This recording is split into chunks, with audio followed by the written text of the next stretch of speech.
Hi hello నమస్తే welcome to auto వాలా updates. ఇప్పుడే కురంగు పెడల్ మూవీ చూడడం జరిగింది. ఈ మూవీ తమిళ నుండి డబ్ అయ్యి తెలుగులో ప్రైమ్ వీడియోలో తెలుగులో కూడా స్ట్రీమ్ అవుతుంది. ఈ మూవీ చూసాక నా ఎక్స్పీరియన్స్ చెప్పాలంటే నాకైతే నచ్చిందండి.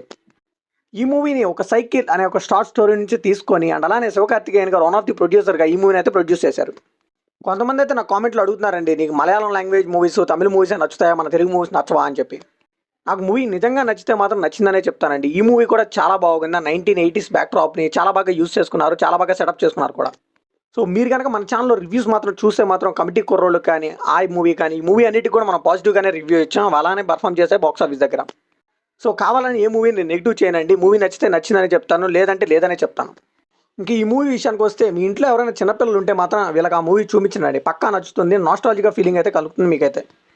1980s 90s టైంలో ఒక సైకిల్ రాని కుర్రాడు సైకిల్ అప్పుడే చూసి ఎలా నేర్చుకున్నాడు అన్నది ఈ మూవీ అంతా కూడా. ముందే చెప్తున్నానండి, అక్కడక్కడ ఈ మూవీ అయితే చాలా స్లోగా అనుకుంటే, కాకపోతే రిఫ్రెషింగ్ పాయింట్తో ప్రొసీడింగ్స్ని కూడా చాలా ఇంట్రెస్టింగ్గా తీసుకెళ్లారని చెప్పాలి.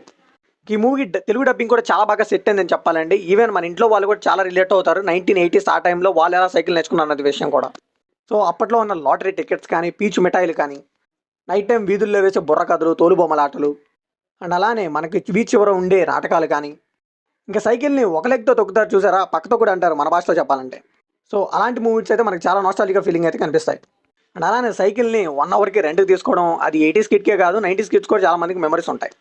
సో అలాంటి మూమెంట్స్ అని ఈ మూవీలో చాలా బాగా క్యాప్చర్ చేశారండి. ఇంకా నాకు తెలిసి అయితే ఈ మూవీ స్టోరీ అంతా కూడా ఒక సైకిల్ చుట్టూనే తిరుగుతూ ఉంటుంది కాబట్టి ఏదో ఒక అవార్డుకి అయితే నామినేట్ అవుతుందని నాకు అనిపిస్తుంది. ఎందుకంటే బేసిక్గా కమర్షియల్ మూవీస్ కాకుండా ఇలాంటి మూవీస్ నామినేట్ అవుతూ ఉంటాయి కాబట్టి.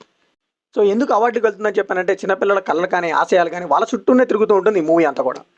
అండ్ ఈ మూవీని ఫ్యామిలీతో చూడొచ్చా అంటే ఎస్ చూడొచ్చండి. ఈ మూవీలో అయితే ఎలాంటి వల్గారిటీ ఏమీ లేదు, క్లీన్గా ఫ్యామిలీ అందరితో కూర్చొని చూడొచ్చు.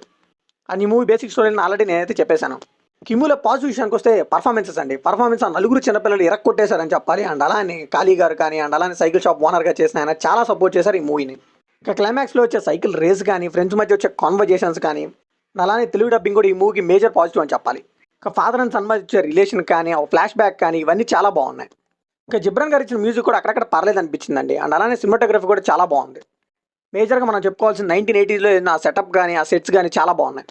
కిమ్యూలో నెగిటివ్ విషయానికి వస్తే నేను ఆల్రెడీ చెప్పానండి, మూవీ అక్కడక్కడ అయితే చాలా స్లో అవుతుంది. ఫస్ట్ అవర్ కంటే అయితే చాలా స్లోగా ఉంటుంది.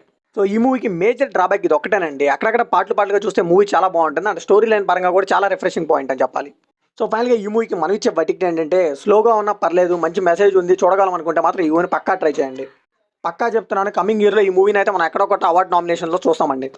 సో అప్పుడు ఎత్తుకొని మళ్ళీ చూడటం కంటే ఇప్పుడు చూసడమే బెటర్ అని నా ఫీలింగ్. సో ఇది కంప్లీట్లీ నా ఒపీనియన్ మాత్రమే. మరి ఈ మూవీ మిగిలిన అనిపించిందో కమెంట్లో షేర్ చేసుకోండి. వీడియో లైక్ చేయండి, షేర్ చేయండి, వెళ్ళే ముందు సబ్స్క్రైబ్ చేసుకోండి.